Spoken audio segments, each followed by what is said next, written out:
Perkenalkan, nama saya Juanda Priscilia Pesik dari jurusan Keperawatan Prodi Nurse Reguler. Saat ini saya akan menjelaskan soal-soal mengenai materi tentang gizi. Yang pertama, kita akan membahas tentang bagaimana proses pencernaan, penyerapan, dan juga metabolisme karbohidrat. Jadi, karbohidrat yang masuk ke dalam tubuh kita melalui makanan berupa nasi, jagung, pisang, dan juga umbi-umbian itu masuk melalui mulut dan dihaluskan oleh gigi dan tercampur oleh enzim amilase. Selanjutnya, diteruskan ke esofagus hingga ke lambung.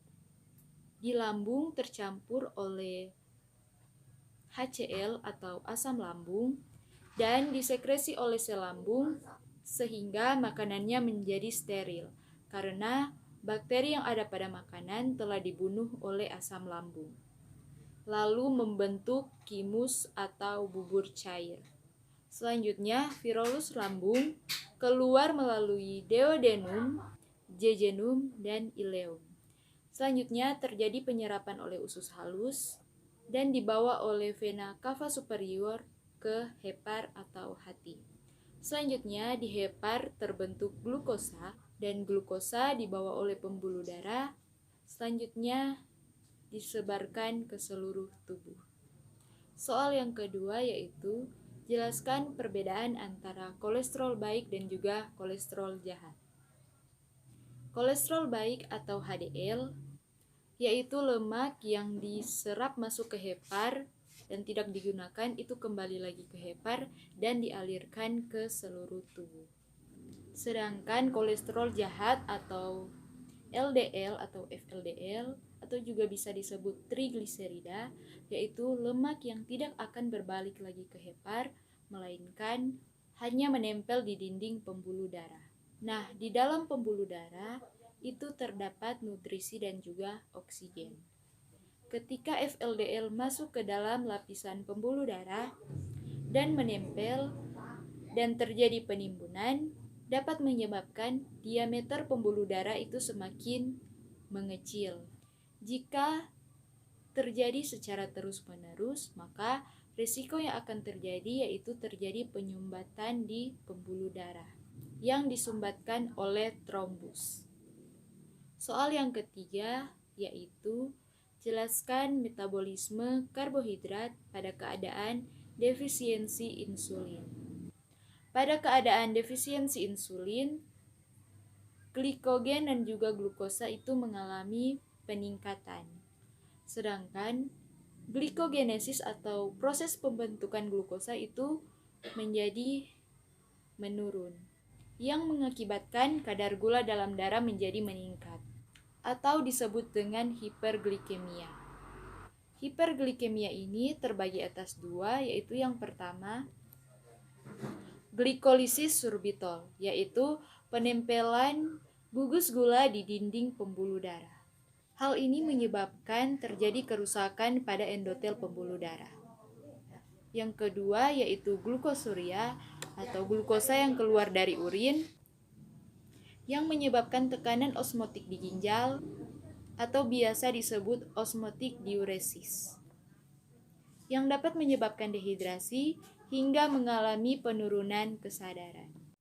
Soal yang keempat yaitu jelaskan proses metabolisme protein pada keadaan defisiensi insulin.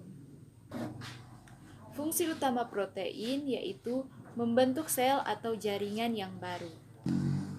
Tetapi pada orang dengan defisiensi insulin mengalami penurunan sintesa protein dan peningkatan katabolisme protein, di mana protein tidak lagi digunakan sebagaimana fungsinya yaitu membentuk jaringan atau sel yang baru, tetapi digunakan sebagai energi. Sehingga pada orang DM akan mengalami imbalance, yaitu keadaan di mana seseorang itu terlihat semakin kurus. Soal yang kelima yaitu metabolisme lemak pada keadaan defisiensi insulin. Pada keadaan ini, glukosa tidak bisa masuk ke dalam sel, dan glikogen berubah menjadi glukosa.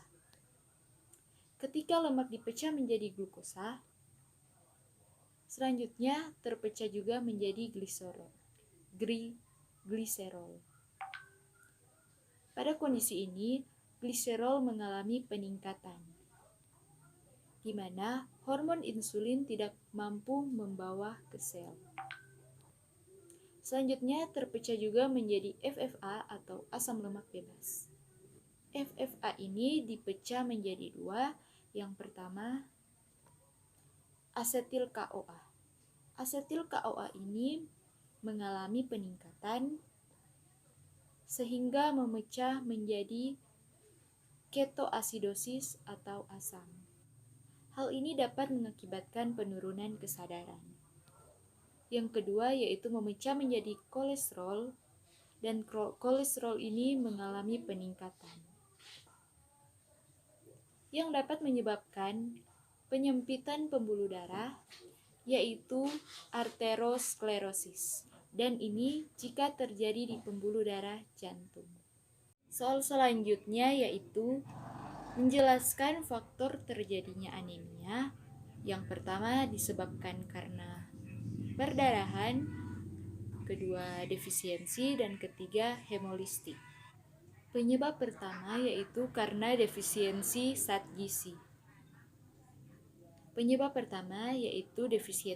gizi.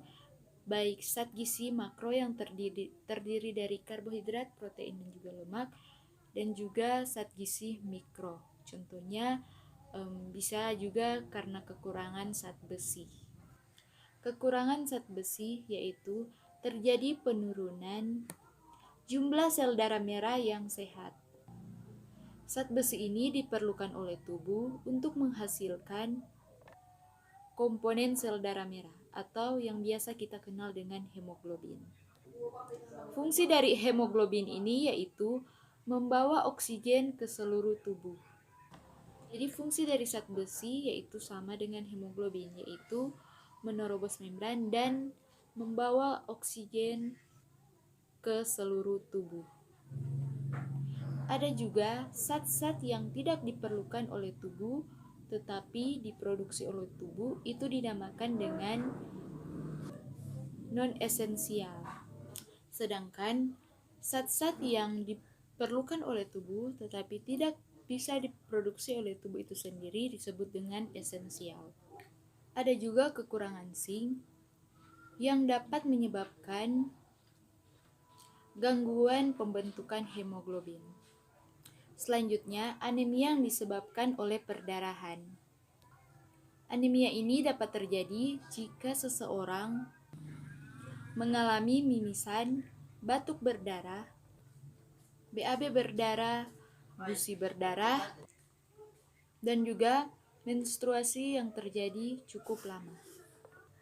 Intinya, hal ini dapat terjadi jika mengalami perdarahan yang cukup lama atau terus-menerus, sehingga seseorang cenderung mengalami kekurangan darah.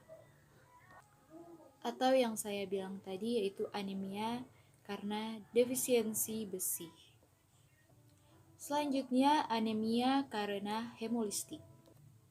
Anemia hemolistik adalah anemia yang disebabkan oleh kondisi ketika sel darah merah hancur sebelum waktunya.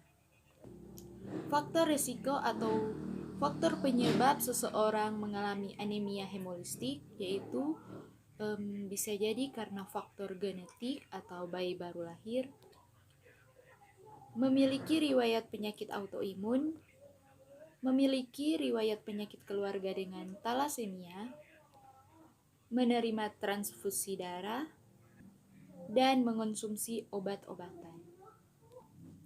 Dan soal yang terakhir yaitu jelaskan peran iodium terhadap kelenjar tiroid dan pengaruhnya terhadap organ-organ tubuh. Kelenjar tiroid ini sangat memengaruhi organ tubuh.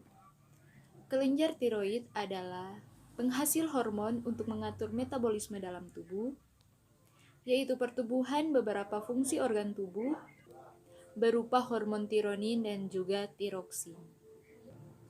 Iodium adalah bahan baku untuk membentuk hormon tironin dan juga tiroksin. Iodium juga berfungsi sebagai pengatur homeostatis kalsium, yaitu kalsitonin. Pengaruh kelenjar tiroid pada organ, yang pertama pada otak, seseorang cenderung mengalami penurunan konsentrasi dan juga depresi. Pada jantung dapat menyebabkan penurunan heart rate, menurunkan tekanan darah, dan menurunkan cardiac output.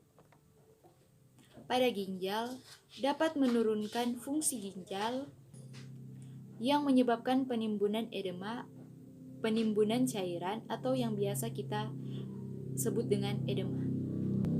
Pada organ reproduksi dapat menyebabkan menstruasi tidak normal dan menurunkan kesuburan. Pada saluran cerna terjadi konstipasi karena gerakan peristaltik usus yang menurun. Dan pada organ hepar dapat mengakibatkan peningkatan kolesterol LDL atau trigliserida. Dan dampak utamanya yaitu terjadi gondok. Kelenjar tiroid terbagi atas dua, yaitu yang pertama hipertiroid atau produksi kelenjar tiroid yang berlebihan.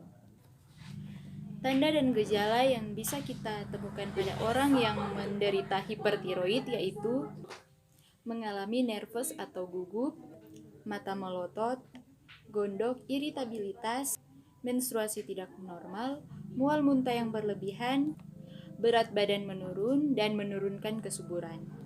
Pada orang dengan hipertiroid, semua proses metabolisme dalam tubuh itu menjadi meningkat. Bila asupan sedikit tetapi kebutuhan banyak, ini dapat menyebabkan malnutrisi atau hipertiroid.